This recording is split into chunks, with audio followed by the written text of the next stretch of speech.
Hello, everyone. Let's see. What do I have to talk about today? Because I said I wasn't going to answer some questions, but security guy, actually asked a question. He asked me, "What game was so bad that you actually enjoyed it?" And I think it's obvious. If anybody knows my hatred for Dream TV, it's fucking obvious. Because you know what? That game may have been fucking awful, but it was amazing for two player. I mean, holy shit, two screens would load. You could explore the entire level, and it would load separately for a split screen. For like a second player, you could be like completely the other end of the level and load like three screens to the left, while the first player was like three screens to the right, and it was just mind blowing. Like, that is mind blowing shit for a Super Nintendo game. It's too bad the game was ass. Um, let's see. I got other question about Monster Hunter 4. Of course, I want that game. I mean, what else? What else am I going to talk? Okay, so we're gonna get to something I want to talk about, and that's Kirby's Triple Deluxe, Kirby's Triple D, Kirby's 3D, Kirby. You know, the 3DS one that people really love for some reason. Okay, I'm gonna tell you guys. By the end of the day, that game is not as super great as everybody makes it out to be. It's a good game. In fact, I can't really think of one bad Kirby game. But in the spectrum of Kirby games, not that great. I mean, there are some things it did right, but I feel there's also a lot of things it did wrong. So I'm going to go into explanation mode. Wait, first of all, I would like to say that the levels they didn't really feel, all that great. I mean, at first I was like, "Oh my god, new Kirby game!" You guys, you got a new Kirby game, and you're having fun no matter what the fuck you're doing because Kirby is fucking awesome. Deal with it. But then, after a while, around World 3, I was getting sick of the stages. They all felt samey, and none of the stages' gimmicks were really that bad. Like, nothing. Okay, I understand that Kirby is meant to be for children. It's meant to be fucking easy. But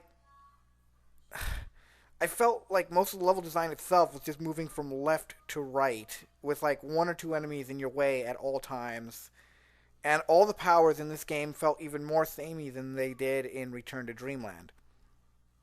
Hell, even the soundtrack from Return to Dreamland is overall better than Triple Deluxe. I'm not saying Triple Deluxe's soundtrack is bad, it's just I can't remember anything except for like Sectonia, everything about Sectonia, her first stage theme, her boss theme, the Mass TDD, shit like that. But other than that, the soundtrack is forgettable, and a lot of the levels are forgettable. And I know what you guys are gonna say, Hypernova. Well, at first I thought Hypernova was awesome too. It was great, cool gimmick to show off that Kirby was a fucking homicidal maniac. But at the end of the day, it got boring too. I mean, did you guys play the EX stage where you're redoing everything? All the mini bosses are fucking shit. And then you have to go through that EX stage, which has you fighting all those shit mini bosses. Again, it's slow and it's tedious and it gets really annoying really quick to the point where I just want to get to the end of the world and fight whatever the fuck boss is at the end of the fucking world because that's it. Like, that's really how I felt. Like, okay, like the first stage of the Sectonia world it was good. That was a good stage. Like, that was like I like that stage. But then, there's a bunch of other stages that I just feel aren't. I don't even fucking remember them, so, I can't even say if they're good or not because I can't remember them, which wouldn't, I guess, imply that they're kind of not that great. I mean, let's look at Return to Dreamland real fast, since it's the most comparable. Return to Dreamland was essentially a Kirby Superstar game if it was, like, long. Like an actual long Kirby game. And it was fun. I mean, there was a few annoying things, like finding the gears. Finding the gears was boring. And some of the levels had, the ultra powers weren't really. The ultra powers were kind of annoying.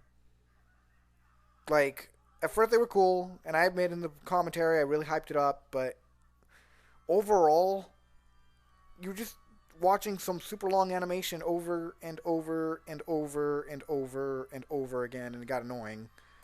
So, those parts weren't that great either. But at least the level design in Return to Dreamland was more interesting. I guess it's because it's on a console that it was more interesting. And the 4-player mode was fucking fun as shit. Which Return to Dreamland is lacking. Like, really? I mean, Kirby's Triple Deluxe is lacking.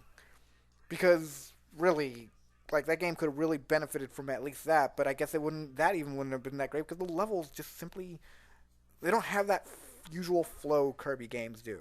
I mean, just replay a couple levels. If you guys have it, replay just one random level from each world just right now, and then tell me how you feel.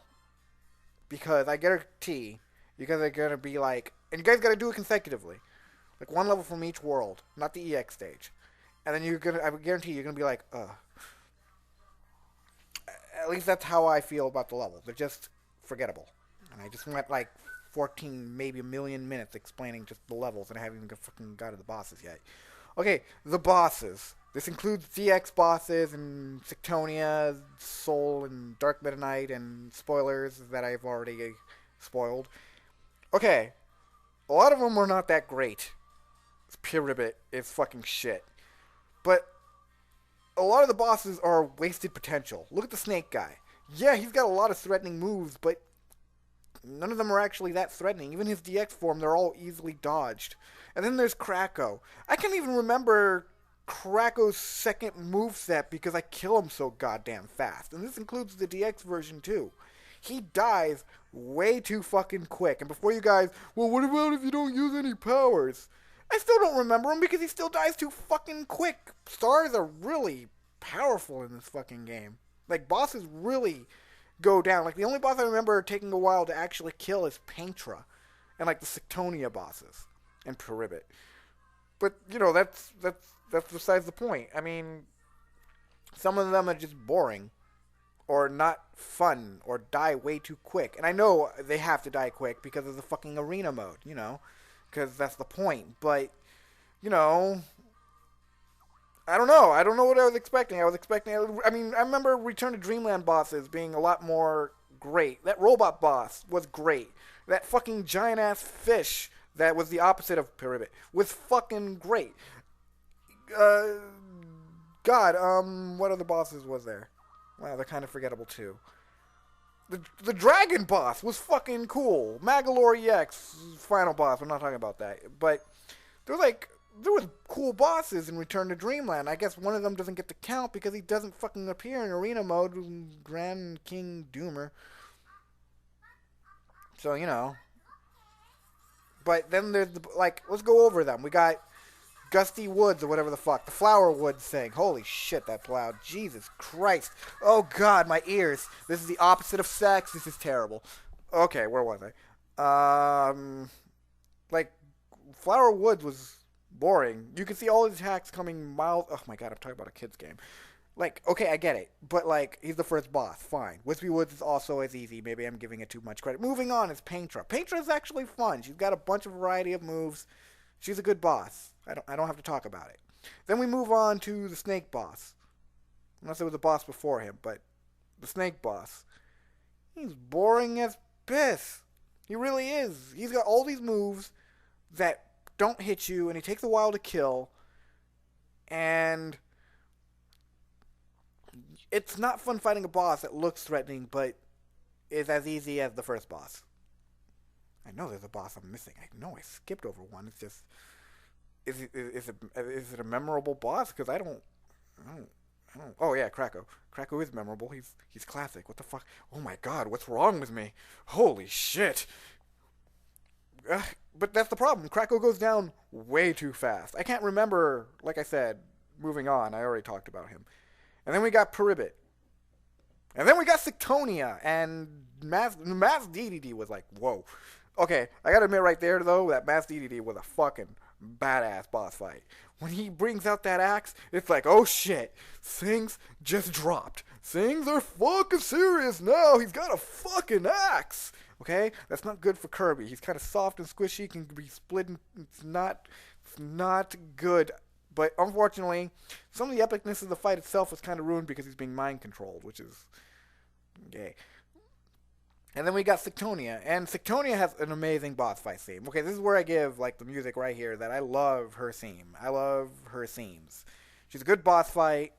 She was like really entertaining, but then you beat the game and then you unlock DDD mode and you go through the game and then you're playing and then you know what really, really, really made me not want to finish? The final level where it's like an hour and a half long if you don't take any shortcuts to beat. Okay? An hour and a half, guys, without any shortcuts to beat. Approximately. Okay, this is where it really, really showed that the level design was ass.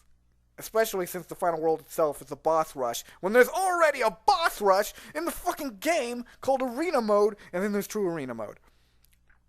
And then I played True Arena Mode because a lot of people were like, "Oh my god, this is like the hardest True Arena ever." And well, first of all, it's not because all the bosses are chumps. Like, really, Wham Bam Jewel was a million times harder than anything. And then you get to Dark Meta Knight, and Dark Meta Knight, I killed him before he entered his actual attack phase on his second phase. Like, I didn't even know until like I decided to do True Arena again that there was a second phase because with King DDD and then with Kirby, I annihilated him before I could see that he actually had a second phase attack after the mirrors that he did. Worthless. The only boss that gave me trouble was Dark DDD. And then I get to Sectonia and I destroy her. And then, you know, you fight, holy crap, a secret boss, Sectonia's Soul. She knocks out the power I'm using. So I have to go the last two fights without a power. Yeah. And I beat her with like a smidgen of health.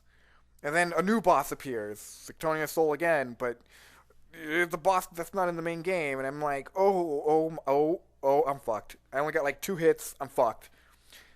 But then it turns out that this boss has like all the moves of the other soul bosses from previous games. And believe it or not, I managed to stomp her. First try, without any powers, with a smidgen of health.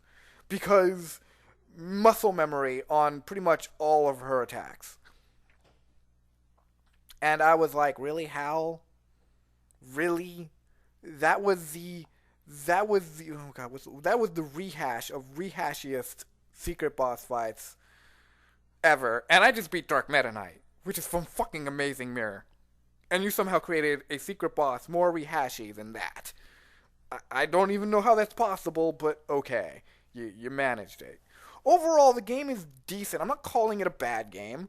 Just saying it's decent. I'll give it some good points. I mean, some of the good points is the fact that they made finding the Sunstones a lot more streamlined than finding the gears. Now, before people say streamlined is for casuals, think about it this way. The problem with Return to Dreamland, one of the major problems, was the fact that you had to keep switching powers like every 5 seconds because you didn't know if you were going to get a gear or not in like 3 seconds ahead. And if you skipped what you needed the power for, you wouldn't be able to get the gear. And then you would have to replay the stage. In Return to Dreamland, you're not really forced to switch powers. I mean, there's like 1 or twice where you have to, like this volcano stage, you have to eat fucking Mr. Frosty, the walrus with the nice sexy ass. You do have to eat him to get Sunstone. But most of the time you don't have to switch powers because usually the power you need is right where the Sunstone is. So that's when you would have to switch powers, but you already know it's there, so you can have your fun with the power that you have instead of switching powers every 5 seconds, like in Return to Dreamland, if you're a completionist elitist like I am. And there we go. So, decent game, not the best it could have been. I don't know. I just felt it could have been better. It just felt like a worse Return to Dreamland. And all the powers are samey. I'm sorry. But there's Vulcan Jab, there's Vulcan Sword, there's Vulcan Whip. I'm sure there's another Vulcan Beetle.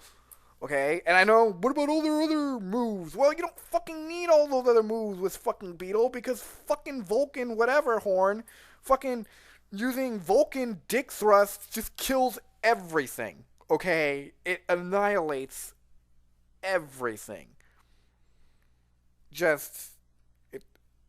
It's awful. It's just bad. All right, next up is Waifu Warriors. What can I say about it? First of all, everybody's getting excited because, man, look at all those enemies that you can lock onto. I'm talking about, like, we already know it's going to have, like, a million dudes that you can kill. So I'm not even going to talk about that. It's Masao. But, like, what about the million? What about the dudes? I just said a million, even though I'm talking about the dudes that you can lock on. The singular, super strong Dodongos and lizard foes and dragon things. Well, here's the thing you guys probably haven't considered yet that I have. Did you guys ever consider those are probably just officers that when you kill, Link would go,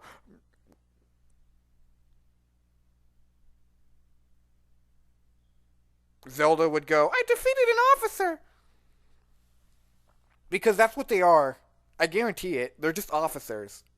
Like, not non-playable officers. I swear to God, that's probably going to be it. That you're allowed to target to because they're officers. That's what they're going to be. That's what they're going to be the equivalent to. I will put. I don't know what I'm going to bet, but I'll bet something in the future. But I guarantee that's what it's going to be. Also, then we got the hero side, which is like one dude and a whole bunch of girls. Like, and this does not make Link's dick rock hard because he doesn't give a shit. Because he's never given a shit. Because he's Link and he's hard ass, and I love him for it. Even though I hated Zelda since Twilight Princess because Twilight Princess is fucking terrible. Fucking terrible Zelda game, and I have no understanding why any of you like it. And I'm talking about the people who like it, because if I had to hold A for the wolf to do an auto attack one more time, or if I had to go through another stupid dungeon, or if I had to go look for one more Poe for the same fucking prize that was in Ocarina of Time, which is fucking useless in that fucking game, I will kill someone, because Twilight Princess sucked. The aesthetics of the world, the way the world looked, sucked. Hyrule Field was barren and sucked. There is so much black hole in that game. That's how much it sucked. Moving on. What was I? Waifu Warriors. That's right. And then there's the evil side, which has like one chick that wants Link's balls, and then a bunch of dudes that probably I don't know. I've never seen Ganon actually go after any pussy, so. I don't know, Ganon. I really hope. I would hope that dick's working there. You got the Gerudo. You don't give a shit. You've lived forever. You don't give a shit about them. God damn it. What's wrong with you, Ganon? What the fuck? I had a joke, but I lost it. I lost it in the black hole that was Twilight Princess ranting. Pretty bad. And here's hoping Lu Bu's in the game. I don't give a shit if he fits or not. He better be in the fucking game, okay? I better see in text, do not pursue Lu Bu, because that will be amazing. Also, be prepared to fucking walk through the Hyrule Castle gates, for them to close, for some faggot to go, oh, you walked into my trap, and then for the text to appear as, Hyrule Castle is on fire. Because you know it's gonna fucking happen.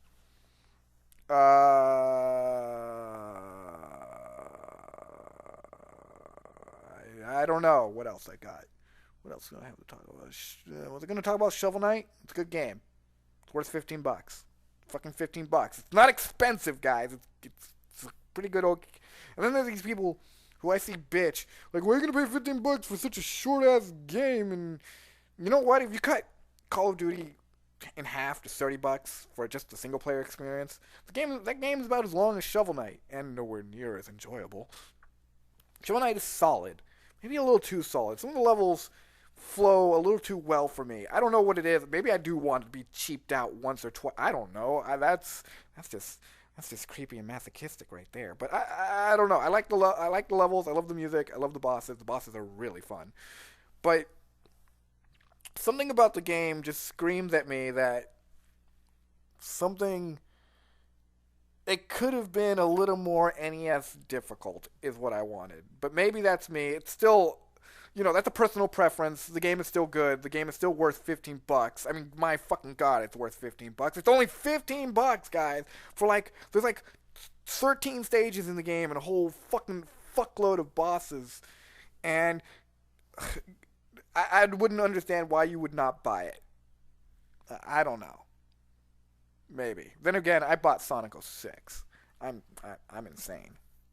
Holy shit, that game sucked out my soul so much. In any case, I have, I guess, nothing else to talk about, I suppose. Oh, no way, I already talked about Smash Brothers. Uh, before somebody goes, I will preempt this. Splatoon. It looks interesting. I might get it when I get the chance. Also, uh, Mount Wario is fucking great. I fucking love that stage. It's the best fucking course in Mario Kart 8. Fucking deal with it. Okay, I'm done.